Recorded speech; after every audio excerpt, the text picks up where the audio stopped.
سورة النور آية مغنكلة. أعوذ بالله من الشيطان الرجيم. بسم الله الرحمن الرحيم. يا أيها الذين آمنوا لا تتبعوا خطوات الشيطان ومن يتبع خطوات الشيطان فإنه يأمر بالفحشاء والمنكر ولولا فضل الله عليكم ورحمته ما زكى منكم من أحد أبدا ولكن الله يزكي من يشاء والله سميع عليم. بسم الله الرحمن الرحيم. والصلاة والسلام على نبينا محمد وعلى آله وأصحابه وسلم تسليما كثيرا. سبحانك لا علم لنا إلا ما علمتنا إنك أنت العليم الحكيم. أستغفر الله الذي لا إله إلا هو الحي القيوم وأتوب إليه. اللهم انفعنا بما علمتنا وعلمنا ما ينفعنا وزدنا علما. biye karisu ye hijriya bakele ani kemenani ani binani ani duru shahru rabiul akhir minye hijra sankalo nanina bisu nye wotani nanina miladi nasarau ka jate ba fulani mugani saba sankalo tanna bisu nye mugani konotona ambe Dawuda bugu masjidina raja wambo kono. A'udhu billahi minash shaitanir rajim. Ya ayyuhalladhina amanu la tattabi'u khutuwati shaitan ila akhir al-ayah. An Abdullah bin Mas'ud radiyallahu anhu قال يا سمعت الله يقول في القرآن يا أيها الذين آمنوا فرآها سمعك إما خير تؤمر به وإما شر تنهانه.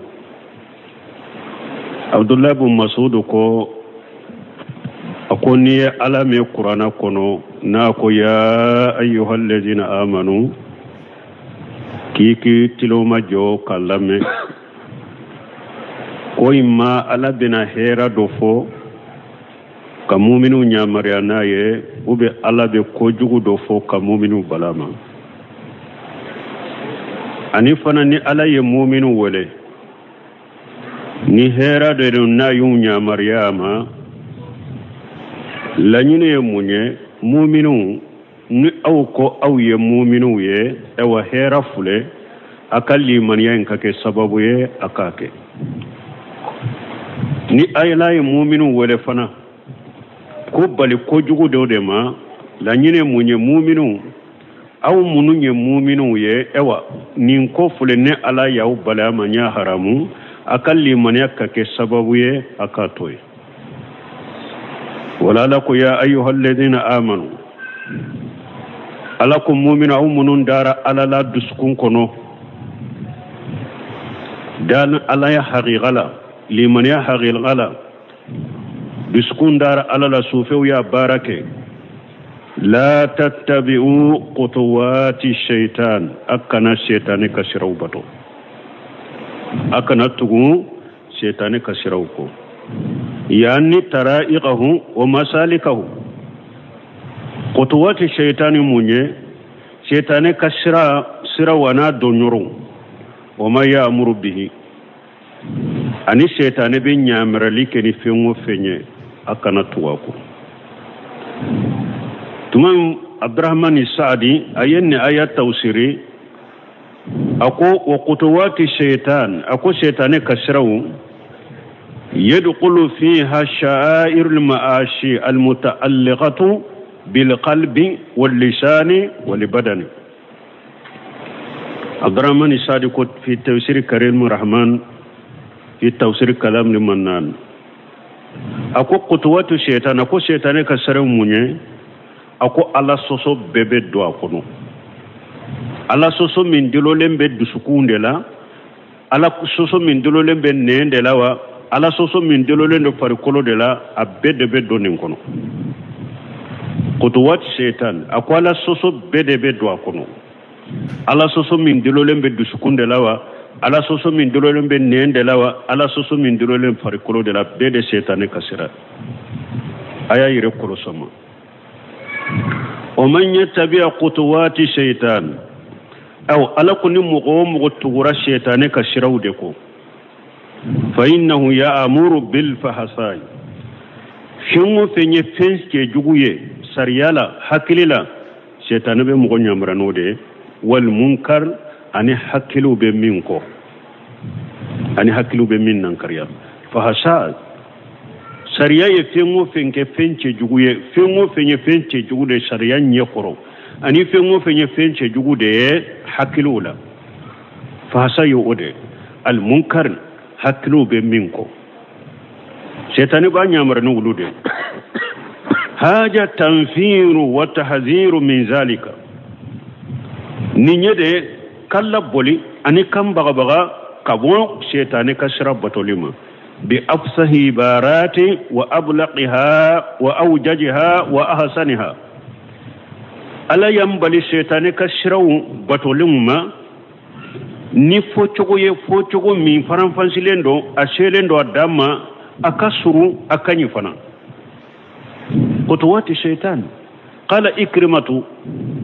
ikrimatu ko najaqatuhu ko shaitan ka waswasu wa qala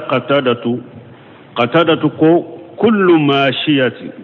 fahiya min kutuwati shaitan qatadatu ko ala soso be ko abbe setani kasira wala ko abdurrahman sariya tawsiro de la ko ala soso bede be donin kono ala soso min dilolembe duskunde lawa ala soso min dilolembe nende la ala soso min dilolem farkolo de la abbe de be do kono be ala soso bede do wa qala abu mijlazi nuzuru fil ma'as abu mijlazi aleko nuzuru fil ma'as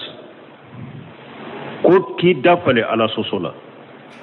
min kutuwati shaytani mana ki dafale ala sosura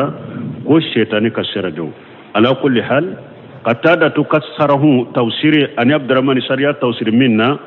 on abeba ale de be wasake ala soso ya bede shaytani kasira ala soso bede timu fenye ala soso de abede to ko shaytani kasira la ñini ode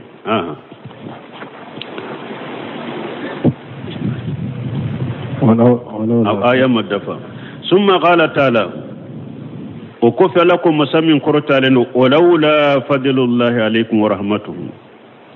ni alaka fasamantiya tunte au kani alaka nema ma jaka minkum min ahadi abadan mughshitun seneya aula mu'minun ni alaka fasamantiya te ay laula huwa yarju man yasau tawbatan wa ruju ilayhi ni ala tunte nabe mugol garjage tubula mugol minya ala ja nube tubi kata alama nibe sagi kata alama wa yujaki nufusa min shirkiha ni abe awannin fana shaniya kabo aka fulan ka fuyama wa fujuriha ana ka fajiriya wa danasiha ana kan nugu wa ma fiha min aqlaqi radiyati ani jogollan kulum munum ben nin kono ni ala tunte nin shaniya kabuma kullu bihasabi ni hadama de nika la halai ni ala tunte nun shaniyan kabo ka fulan ka fuyama anu ka fajiriya anu kan nugu anu jogo munum bola ni hadama de kele ni kala halai lama hasala ahadu li nafsihi jakatan wala ghaira mushitun teseka yere senia suru yere itu seka hera suru me ala de bennu senia ala de be nun hera ke nunna wodi ato tumbe cide nyere ka duwula allahumma ati nafsi taqwaha wa zakkiha anta khairu man zakkaha aba funtigi ala nkan ninka ala nya siranya dama ika seneya ede aka seneya likela nyumaye nu seneya bagay ala de mo sitte se ke yere seneya ki yere nye ala de binye ala de ka fasamanta bika ala de ka nema bika ni ala yinye ni ay mo nyana a seneyara aya yire korosi kabo jogolan koloma fulan ka fo yawma bir yawma fajir yawma ala de idem ala de ka fasamanta bika ni ala ka fasamanta tunte ni ala ka nema tunte mo si tunte seneya sur awla walakin allah yujaki man yasau mais ala de be mo la seneya mo min ala jia ay min khalqihi akadam feuna wa yadillu man yasau ala de be mo fana fili min fili bantiaye ala jia wa yurdihi fi mahaliki dalal wal qay ala ni ibla minye halakili ani fili shira ala ni halaki ulu konoy wallahu samiu meni masay ala de ay samiu li aqwali ibadihi ala de masay naba ka jonka kuma beme alimu biman yastahiqu minhum alhuda wad-dalala aw ala de ba ka jondo fana minni kanda kaka ala bido ani kanda minni fili bantade kaka ala bido ani fili ولا يأتل أولي الفضل منكم والسعة أن يؤتوا أولي القربى والمساكين والمهاجرين في سبيل الله وليعفوا وليصفحوا ألا تحبون أن يغفر الله لكم والله غفور رحيم. يقول تعالى ألاكم مسامين كرتا لندو ولا يأتلي من الإلية وهي الحلف أي لا يحلف ألاكم ولا يأتلي أولو الفضل منكم وسعة ألاكم فسمانتي دونك ونيرو ولي دونك أولا أولو كنكالي أولو الفضل منكم أي أولو التولي وصدقة والإحسان fasamanti dunko shebe mununye nube sadaqatu bo ani nube nyuma yake ulu kanakali wa saati munye ali jiddati yurwali be mununye anyutu ulul qurba wal masakin wal muhajirina fi sabilillah mu'minuni alay fasamanti akuye ni sadaqati borawdo nyuman kelawdo anini ala ye yurwali kuye ulu kanakale kunto fendu ukabali masruma ani fantaw ani muhajirinaw ala kasirala ni ayalla nyine munyi ay la tahlif alla antasilu qarabatikum almasakin walmuhajirin fasamanti dunko sadaqati bolaw nyuman kelaw yurwali baw mununye akana kali ko ate sinjitu wana ka bali masru ni nyogonche aka bali masru mununye fantaw ni muhajinaw do wa haja fi qayyati taraffuqin wa li atafi ala silati al arham ninyede hinna da ani ewa hinna da ni hinna gelenda kata hada madon makanya mariya kwanka sinjutu afo chogo nyuman be fule ninya ni ala ya funu nunye wali yafu wali yasfahu ay amma taqaddama minhum min al-isaati wal adha fasamanti dunkew yurwali dunkew akana kali kwata bal masruso aka bal masru mununye fantanwe ni muhajina wude aye ya fa umma uye ko min ke aula ko jugu min ke aula kateme ayayi aye ya fa umma aka kunnan jiya kata umma wali yafu kure munyande lako bonyogo na nu farla nyogo ko wali yafu wali yasfa afoy munye se moye ko jugu kila ibe se kafo karsa nyitoy ye ko jugu min ke nela ne itoy me ba sura dimi bi duskun ko afoye de aye ko jugu min kila ya to e ma wuli anofe mi adimi bi dusukun kono atora bila adimi bila ni se sorala be se ka nyangi yere kita juru sorala o ba fo de ma afwa iya ye ka to e mi haribi atora na adimi abi dusukun kono o ya to e ya farama me haribi dusukun ma je ya katama wali yasfahu safahay munye safahay ya fade ani faranka safaha wode be ya fadurunka abe komi safahay ya farama ani faranka worebe oye munye iya to ya ye kojugu minkila ya to e wa dimi city dusukun kono ama atora te tugune adimi te tuguni ewa ita nyangi ita la jaba fana aka koyinka ita minani koyinye kala jabani koyinye adimi tila atora tila tuguni safa hininde ayun ye kutoye aka konnan jiya katuma fana uye ko minke awla adimi shi kana soro atora shi kana soro dusun kono tuguni safa hininde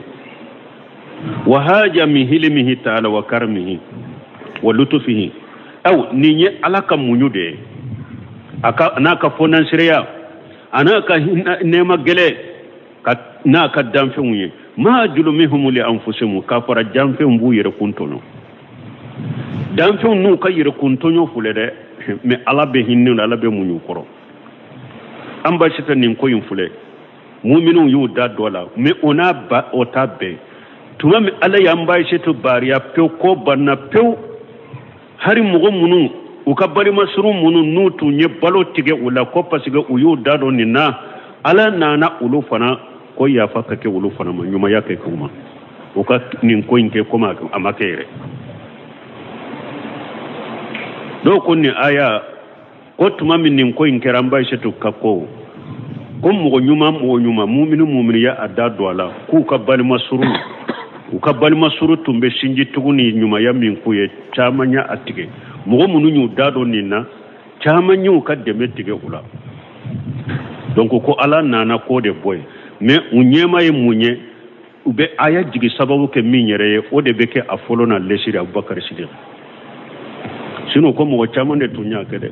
munu nyu dado amba situ ka kola mu'mini chamanyu kademe tige ula mini aya jigine beya tasaki ajigi sababu lesiriye jonyere ni obedo akono katima beka folo wa Abubakar Siddiq wa hadhihi ayatu najalati fi Siddiq radiyallahu anhu ni aya jigina Abubakar Siddiq da katibare alaka je kaboma hina halafa allan yanfa mista buna usasata bin nafiati abadan tumami akalila ko alete nafasike mista ibn usasata ma abadan بعد ما قال في عائشة ما قال أكلم كفا يمين فأمبا عائشة وين أكلم كفا كو ألتي نيوما يشيدك مستهو يتغني كما تقدم في الحديث كما نفو حديث على كتب يتغني فلما أنجل الله براءة أم المؤمنين عائشة تمامي على مؤمنو با عائشة باريا جيكي قرآن كنو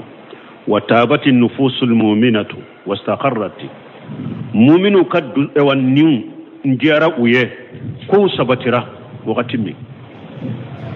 دسوكاسي من تنبي مؤمنون لا أبورا مؤمنون لا كو سبترا وتاب الله على من كان تكلم من المؤمنين في ذلك مؤمن منون كمانا كوين على يتوبوك ولفنا يتوبرا وقيم لحد على من أقيم عليه haddu jora mugo ka ula haddu jora munun ka ulula komi hasana ano hamnata binti jashi ani mistahi buna usasa haddu bora nununa tuma min ninkera sara tabaraka wa taala wala huli fadlu wal minnatu ala yake sariyai masami hera kacha akorota lendo fasamanti ni aka fasamantana ka fonnan shirai يؤتف صديقا على قريبه وناسبه على ياك فسمنتال رتاي فننسري على رتاي اي ابو بكر الصديق الشاغي كتاك بل مسروما اناكا دامبه نيغو kabila mo wa huwa Mistah ibn Usasata dilo fa innahu kana ibn qalati Siddiq Abu Bakr Siddiq ewa bancini den kedoye Mistah ye Abu Bakr Siddiq bancini den de do wode Mistah ye wa kana miskina la mala lahu Mistah ibn Usasatu miskina de tundo nda folota bolo illa ma yunfiqu alayhi Abu Bakr radiyallahu anhu naful shitun te Mistah bolo na bayire nafaqatina foni Abu Bakr yamin nafaqatama wa kana min al muhajirin fi sabilillah aw ni mustahifana muhajirina de do fana ala kasirala wa gad walighatan taba Allah alayhi minha ma yashra bila doke ala yatubu kai wadriba al hadd alayha ويحدك يكا وكان الصديق رضي الله عنه معروفا بالمعروف أبو بكر الصديق فنا دونين تندو نينيو ما يكليه له الفضل والعيب فسمنتيا با بولو اني اوا بولو با بولو على الاغارب والازانيب فسمنتني فنان شرابي ابو بكر بولو كتاب بل مسروما اني ولي مو يره harni balima yati mince alu fana tundora ni oye falamma najalati hajil ayatu ila qawlihi tuma minni ayat jigna kata ayan ma ala tuhibbuna an yaghfira Allahu lakum wallahu ghafurur rahim kata ayat labamma fa inna li jaja min jinsil amal hada madin fule ala bisra ni kabara kalite de kama taghfiru jamba man ajnaba ilayka yaghfiru Allahu laka fula be comme ni mogoye ko jugu do ke ela ni be ya fama chogomi ala fana be ya fa e fana ma chogomi o chogo kelende la fi mukhabalati ma kana khala anta al jaja min jinsi al amali fa kama taghfiru jamba man ajnaba ilayka yaghfiru Allahu laka ala be hada madin sarani ka barakalite de ni e karam mo ye ni mo mi nye ko jugu kila doro ibe ya fama ala fana be ya fa e fana ma wa kama tasfahu yusufahu anka awa abe ko mi ni e ikon jam mo ye chogomi ni mo ye ko kila iya farama iya ke komi foi make akoni yana jugu yana dimi iya be boy bisukun kono awa ala bo nyona de ke fana ede ala fana be yafa e mari atiminani ika ketawiye atiminani ka ketawiye fa inda zalika ni yorola qala Siddiq bala wallahi Abu Bakr Siddiq ko ako wallahi inni nuhibbu an naghfira nuhibbu akanka ke tuhibbu mais ne nuskha min benne bola ko inna nuhibbu an taghfira lana ya rabbana donc akera demiru jamu yessa anko parce que tawsir kala do ko ayay majigi mo kelen kam Abu Bakar yu nyemade tuma min aya jigina inna mo munu ni ay ni na nyogo na tumbe u bolo u ko an nuhibbu an ba fe an taghfira lana ya rabbana u ko an ba fe ikaya fama antiki ala amba fe ikai ya fa mantigi ala summa raja ila Mistah kama kana yashiluhu min nafaqati o ko fa Bakar Siddiq asagira kata Mistahima atumbe nafaqati min dama aya saga nola irwaye dola yere aya dugule irwaye dola aya dugule atumbe min dama ka qurayo nyugona faraka wa qala wallahi Abu Bakar kalna akon kalani alai لا أنجوها منه أبدا أولين نفقتين تابو سما تكوني أبدا نتامنا لا تكوني ما ناتتكي في مقابلة ما كان قال أو أينين كليلي بلا كليلي نولا أتوني كليلي فلو منك والله نتين نفقتي كاك أبدا نفقتين ساقرا نولا إرواي دولا كدوبلة أو والله أتتكي فنا نفقتين تاتكي أبدا والله لا أنفعه بالنافعة أبدا أينين كليلك kabila kalili no la kalili minna ko wallahi la anfawhu binafiyati abada neta nafani nafasi abada tuguni ayana nan kalili bila onnola fali haja ninde koso kana siddiqu huwa siddiqu radiyallahu anhu wadi ya Bakari cinyatigi akera cinyatigi alaka je ka bwama ana kadde muso wanni bintihi ana kadde muso aishatu aw ambalmu salafu sebon qur'ana dunke ulutumbe barake ne qur'ana ne ncogodela wadi to Abdullah ibn Mas'ud ko ako sebo ka qur'ana drushi minye ko nuye aya uluye aya tammin kala ko be o aya tan koro dode ka mana do aya tan nyunya merani minye kake aya tan nyu balimin naka to wala ubette mewluka wadi to don ko ko konnu ya me ko Abdullah ibn Umar ko aye sangolon fula ube sangoro ke suratul Baqara nofe ko cogo weretew uluka dursi cogo tunyande nuye ayata min kala ubo mana de do ko bara de ke folo nyamaralini balirola ubeteme uluka ama haruma ibn Khattab tumamu ya lefana kam mankutuko yorodola ko kana waqafan inda kitabillah ko maru tunkera jo bagaye alaka kitabu yorola Umar ibn Khattab ko ni kera cogo ni alaka aya kala ka yoromi durabejo ko ya banne bo Abubakar Siddiq fana fule ani sheba munun fule ninne aya jiginuka usagira utunye kalili min kabena yirwai dola yire ko Abubakar ko nete kale fengo fenka konta ke kasuru ninna no do ko ode herai mbe kalili kafara de bo ko herake be kalli kafara de ko herake donc Abubakar nunu sagiru ko fe ni aya jigine tumame ambassade to ko banala ya bariya mu'minun bennin diaraye ni sonja o kera ko sabatira munun tun donna la lay tubu ko ye haddu borula ala nananin fanake munun tun yakkalile ke kwate nyuma ke aka wa balma suruye ayesa ke katuma ko banna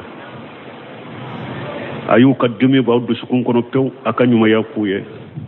ni aya ye mistahu bun usasatan ayaka fasamanta yira parce que ala yere ya yira ko Bakar Siddiq balma suru ala ya yira ko miskine de do ala ya yira ko muhajirna de do ala kasirala donc don ko baraw dobe bara mi mashe ki ise kafiriya degrema ja baraw dobe kabara junu do hada madembu ke utu ka bara nyuma ucinya ati ka bara nyuma ucinya yala mustahabun sasa tayemmin ke akan muhajirin aye hijira min ka cinya nawa wal muhajiru fi sabilillah alama ka hijira cinya junubu naba ila bo silamiya kono ibe se ka ala soso ni junubu badoke me ati ka bara nyumo cinya ati bo mu'miniya fanala ati bo mu'minu ka balima ya fanala anu ka balima surunya tusuru alay mustahim ko aywa Abubakar Siddiq ka balima surunya ari fana Abdurrahman Sadi ba fo fana hada madde ni ka balima suru kera ala soso la chogo ni be nyuma ya minkaye ni akala soso mabu silamiya kuma ko fasiriya amanki kan nyuma ya tigala ko pasiga be ala soso amista nunu ya ni ala soso minke tumami nunu ya nyuma ya tigala ala ku ka sagama me doni ke ba uyafo ala soso la mi ni yere yado ne ka bali masuru do de fulenni abenni ala soso la nyenne si hakka ka konanja ka inde serala men ne be nyuma ya min kai ni nya tige o be ke sababu ye abi ala soso imbila silamiya masalaha benina ibe nyuma ya intiga la pura kasagi kabwala soso ina meni yere yado nimbe ala soso mina fashiga da ma labo silamiya kono de meni ne yinka aywa nyuma ya tigala obe do yere de farakala soso ka kata kama bonna kama bwala la kata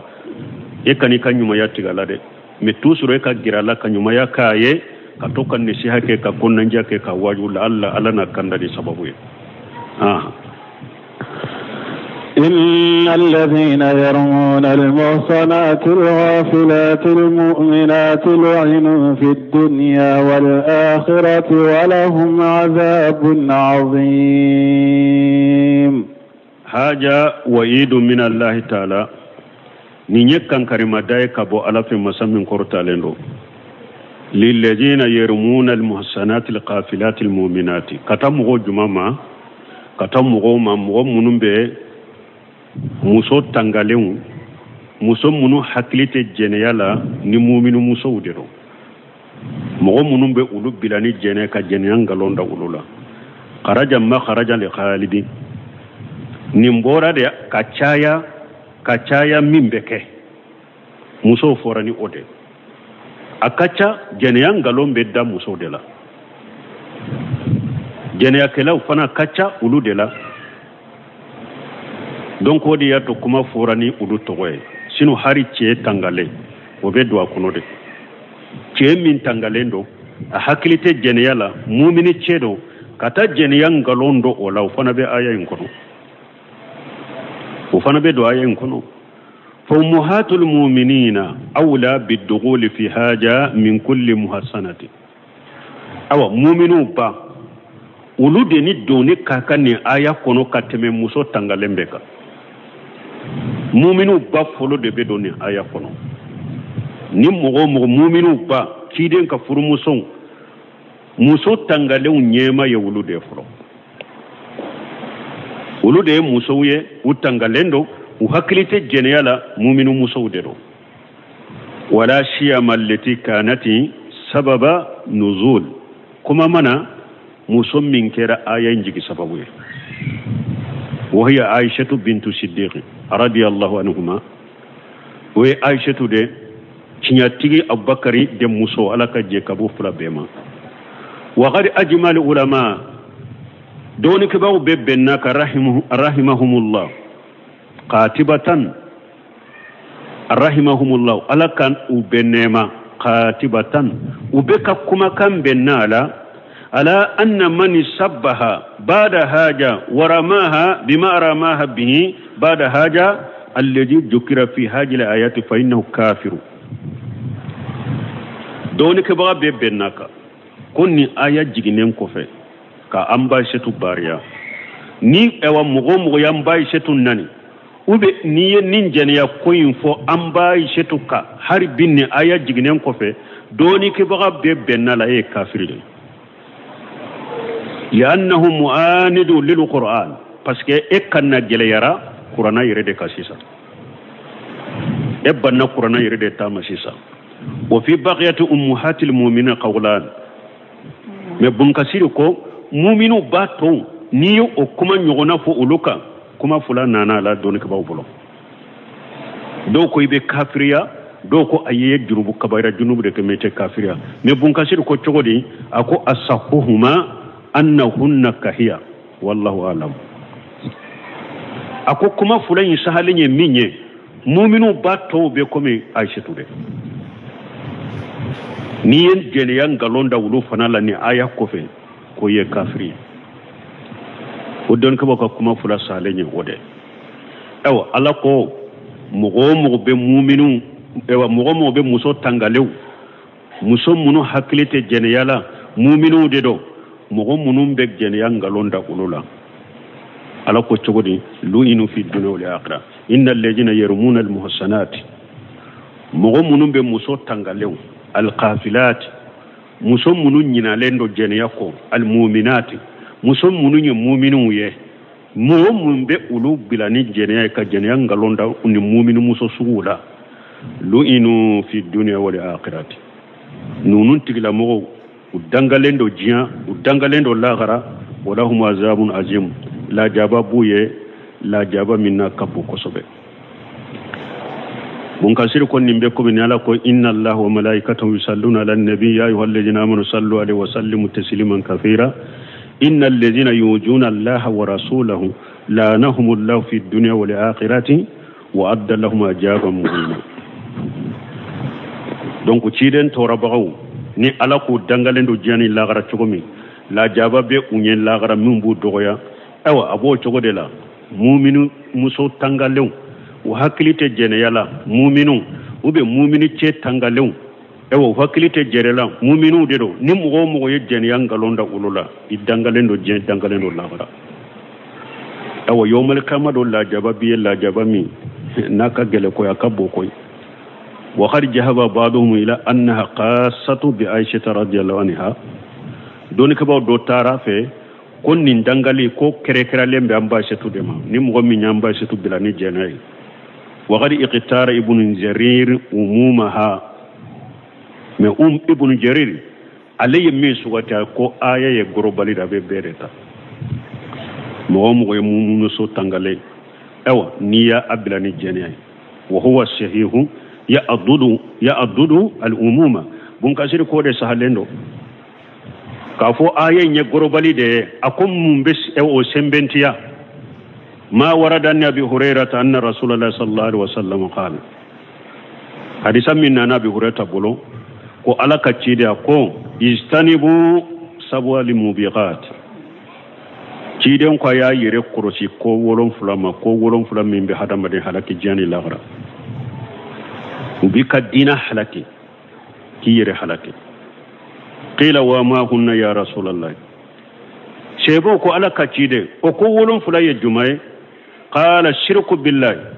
cidon ka fulo mushrikiya ka fengure bato ka faralaka ka fengure ka faralaka ka kantigeli ka fengure ka faralaka ka dafale ka fengure ka faralaka ka damakashi ka fengure ka faralaka shirku billahi mushrikiya be hadama den halaki de ki ka dina halaki ki yire halaki jani lagra aya yire kolosam fulanna wa shihrun ani dabali shihrul atifu wa shihru asharaf shihru yenni e wan kalite fula bala shirul atifu ye munye ibeta wali musodo wali dendo ella jarabirala jene yasira la deyma ko site ela ubeta mori ufe ube setani barakelaw ko akab deymbara ale abe deymbara sisa atese ka sigi ko atese ka dai ko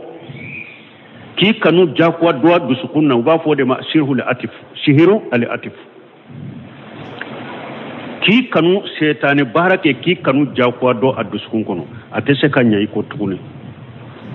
ibata ibetulunge kenai ni nye dabali de ashihiru asarfu fona be sarfu ye munye muso chama mbo fona ke kata muri ganaw ni setane barakelaw fo awanche muso fula de ba ambulo ikabara doke nabe nefe akamarase nabe doinfe akana te baralaye ubafo ninde masarfu ite se kasi ka musoma ewa mugo be nununke halakili kolo de musomi yere de besha barala ibake ciden ko koda bi halaki jani lagra ewa bi kadina halaki yere de ye kafiri de ni betam umuri ganaw de ke ben nin dabali nununke ye akera dabali suguso ni be mugo dabali ye kafiri de laysa minna man shahara wa shuhira lahu ciden ko mugo tando ye de mugo be dabali de ke ube be ta dabali kelaw be dabali kiye dabali dilaye ka dima itando ye ninde fulanna sabana wa qatlu nafs allati harama Allah illa bil haqq ani kan nin faqa alay nin munun faqali haramu ya ni hakkete hakke munye silamiya sare ni mugo ye ayire tugu ka mugo faqa asera silamiya faqali sabatira ka be faqa a ube aye jene yake afurula jene ya sabatiraka abe faqa oye hakkede ni ote ka baga nin tangalema ka faqa halakili kodo de abika dina halaki ale ko ni tila bo silamiya ko ni ma ladaka me abika dina halaki da bi yere halaki ni nya jolina sabanan nani na wakili ribani ribadu kay ribadu ciden ko ya yere ko sama de ko do mimbe mo halati wa akil mal al yatim duruna de ni nyawa ani kal yatime na fulodu ka tonyo ka du worona watawalli yawma jahad ani dommi ni islamu ka ewa jama fule kafiru ka jama fule ambena amba fika keleke ka boli mo mimbe boli odo halakili kodo ولن فلنا وقذف المحصنات لقافلات المؤمنات حديثا يرد دو كوني يرود لبين دي أنيكا مؤمن موسو تنغالي أحكلت جنيالا مؤمني ko bilani jene ka jene ngalon da ola ka jene ngalo ka da ola donc la hada madinki yere kulosi iyado ante mina kirula jene yakela kiru ni musobe jene ke kana furu fo ka tubi ceye jene kele kana fura ma fo ka tubi ante meno ka bonda ngono mba fe ka hakili jigi tiri kumba bawdela afulana annana ni ye jeneyan galonda mogola sere nani masoro bolo busanya bisegi be boyla harfula abya fule ka saga ode kaya tuguni idangalendo mun faralaka idangalendo jiya ani lahara ewa la jaba biye fana la jaba min kabo tiri fulana ye ode ka galonda ewa chela ube muso tangale che tangale sere nani masoro bolo busanya bisegi be boyla iye fasiqiye ika sera teminante minoka ya idangalende jani lagara la jaba bi la jaba min kafu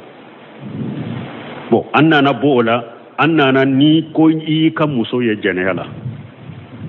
sere nani tibolo anko aka nyogon dangake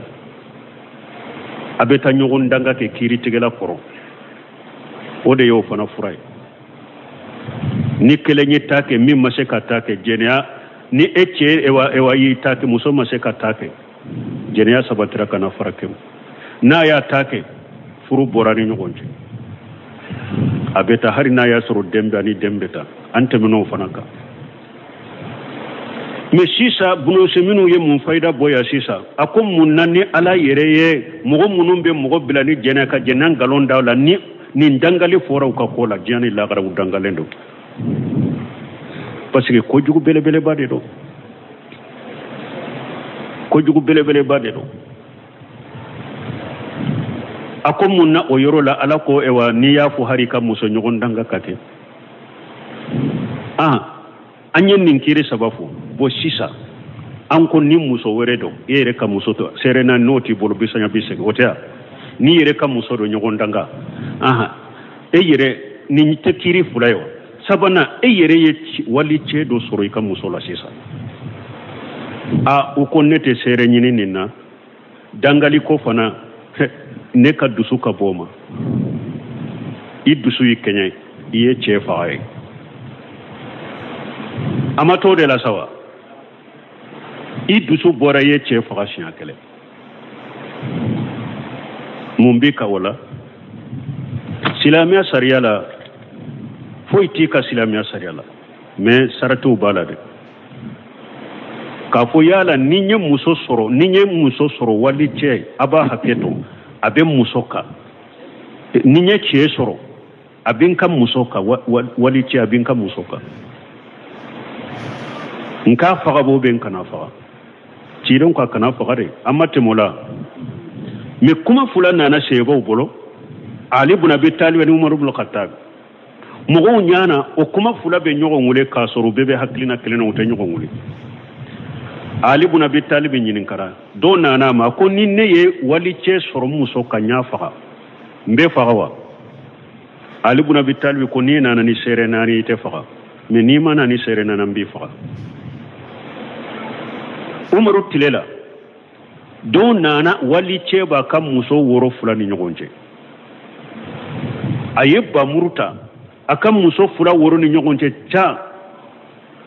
che tigera che min dalen tumbe mus akam muso woro fula nyogonja sara ba muru ya tige akam mugo wulila che no fe min sara amugo wulila che no fu bagge che ka ba muru ba abolon abe joli che ba ke ka boli munye min fagara akam mugo ba ke ka bola no fe uboloto na Umar ibn Khattab mo yasoro abaka daraka duna che na ka ba muru ni joli nunun ba ko kana anana Umar ma kon nunun ba fe kin faga nunun ba ke kin faga Umar ko akira chogode ko ayanka mugo de faga banu ko ebe mun fo sisa ako maru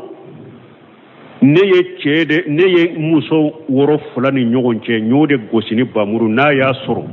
u ka mɔgɔ tun bɛ asara umaru ko min fagara ko a balimaw ma ko a kɛra cogo di u ko umaru ma ko tiɲɛ la an ka mɔgɔ in a tun bɛ a ka muso woro fulani ɲɔgɔn cɛ dɛ bamuru ye muso woro fula tigɛ k'ale tigɛ umaru ye cɛ ka bamuru mina a y'a lamaga a ko ini aadu fawudi a ko ni sagira ni ɲɔgɔnna ma i fana ka sagi ta ma i k'a kɛ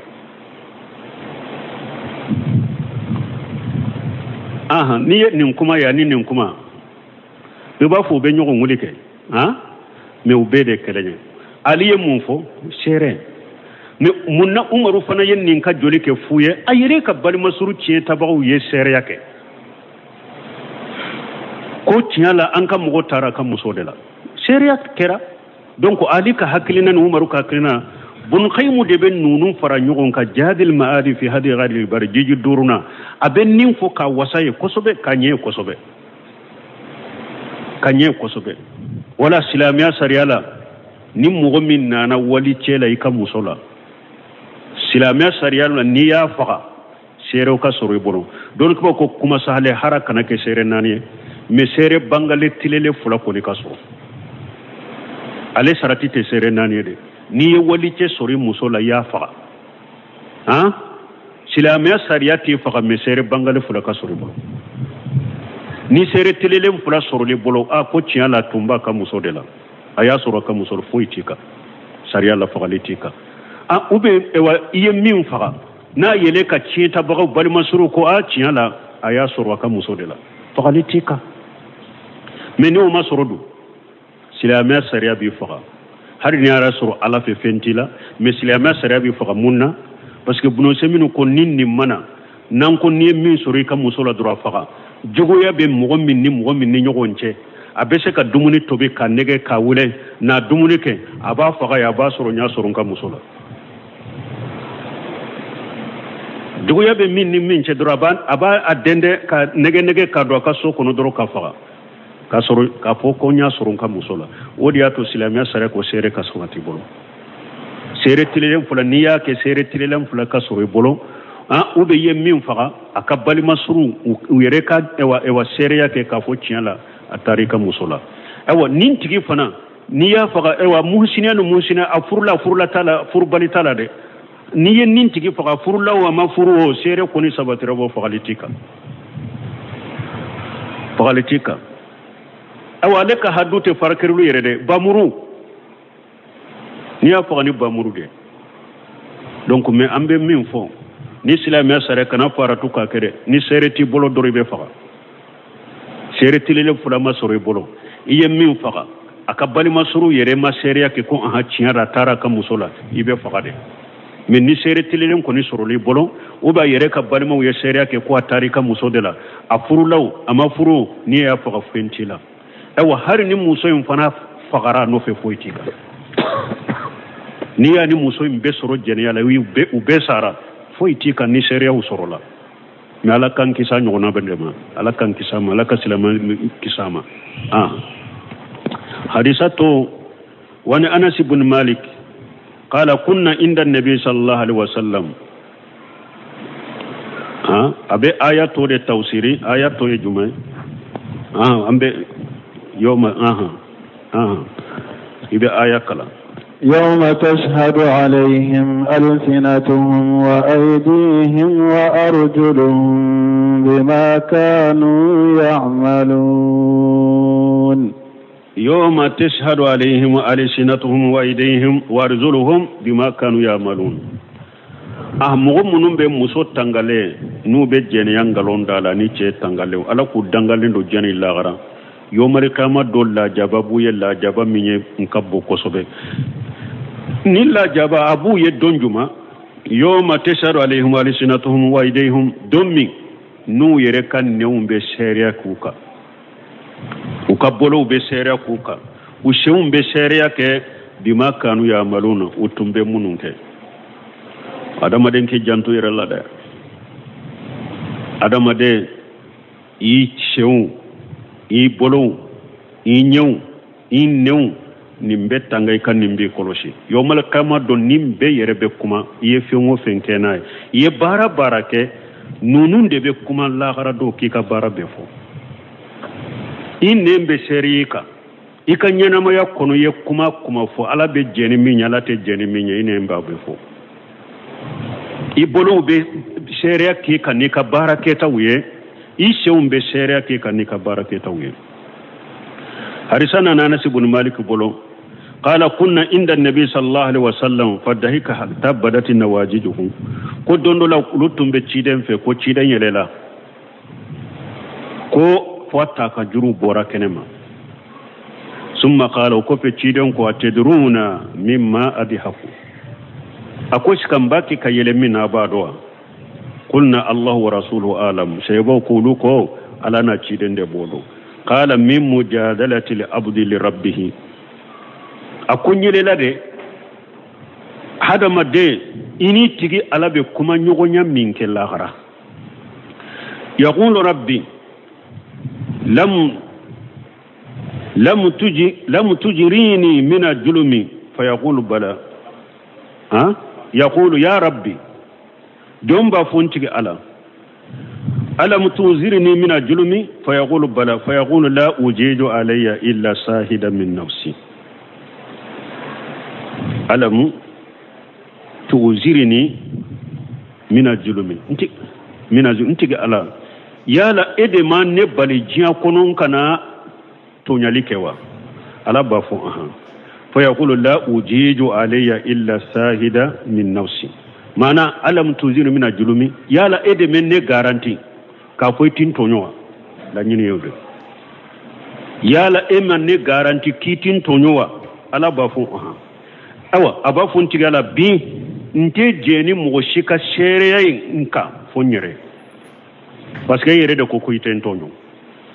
iyo garanti tanye awa bi ni tentonyo nte jeni mo shika shere nka fonyere fa yaqulu kafa bi nafsika al-yawma alayka shahida ala bafu ewa bi iyere wasara iyere ka shere ni ike iyere kashere iyere wasari iyere masere bi obil kirami alayka suhudan awa malika ba munun fana nulu fana tumbe ikabara usebe wasakera ni ulu fana shere ika ni alay nin fo joyne fa yaqtimu ala fihi ala badanoro wa yuqalu li arkanihi ala bafu kasufuma intiqi fatantiqu bi amalihi ala ba faka sufew ma ayukuma sufew be kuma ni chenye bara ke sufew be kuma nay summa yuqalla bainahu wa bainal kalam o ko fa ala be bo ani kuma che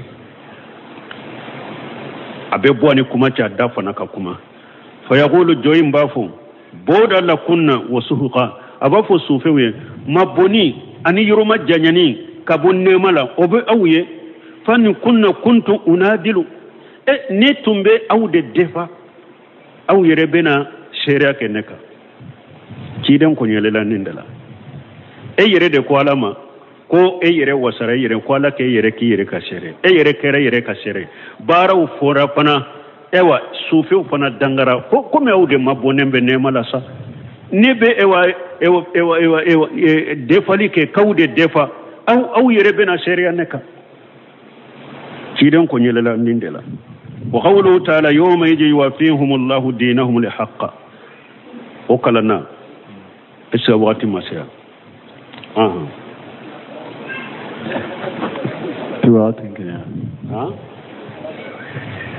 subhanaka allahumma rabbana bihamdika ashhadu an la ilaha illa anta wa astaghfiruka wa atubu ilayk